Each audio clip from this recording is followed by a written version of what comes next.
And Ten Hag kept doing that a few weeks ago, where he kept changing the back players, changing the midfield, and all of a sudden you've got a completely different system, a completely different set of players on the pitch at the end of the game, and you can never get stability or consistency.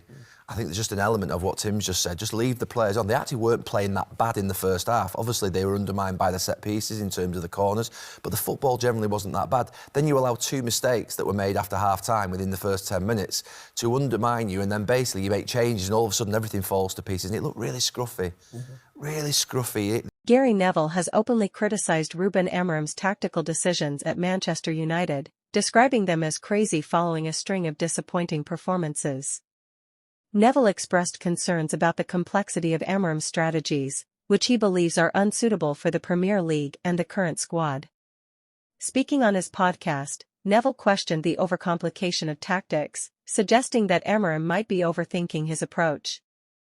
He pointed out the lack of simplicity in United's gameplay, which has traditionally been a hallmark of their success. Neville argued that the players seem ill-suited to the intricate systems Amorim is trying to implement. Recent struggles against mid-tier teams highlight these issues. Despite the talent of players like Bruno Fernandes, Marcus Rashford, and Matthijs de Ligt, United has failed to deliver consistent performances. Neville specifically criticized the use of a 3-4-3 formation, which prioritizes aggressive wing play but leaves the defense exposed to counterattacks.